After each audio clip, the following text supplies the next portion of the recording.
Huduma ambazo tunazitarajia zitakuja hapo baadaye na tuko kwenye maandalizi yake kikamilifu.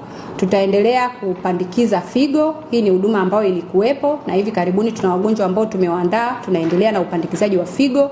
Tunaendelea na upandikizaji wa uloto, huduma ambazo zipo tayari zinaendelea, na tutaanzisha upandikizaji wa ini ambako tuko katika taratibu za mwisho za kutimiza vile vigezo ili tuweze kupandikiza ini kwa wagonjwa wote ambao wanahitaji upandikizaji wa ini.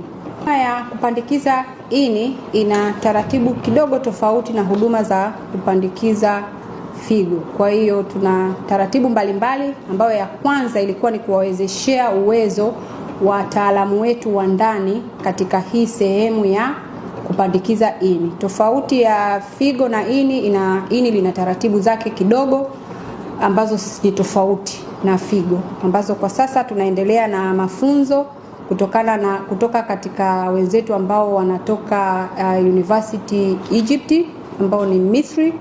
Wanaendelea kusapoti timu yetu kwa kuwajengea uwezo wa ndani, na tumefikia kwenye hatua nzuri. Tunafikiri kabla ya mwezi Juni tunaweza kufanya hii huduma ya kupandikiza ini, kwa sababu wataalamu wetu wa ndani tayari watakuwa na uwezo wa kusapoti hawa wagonjwa ambao tutawapandikiza ini hapa nchini.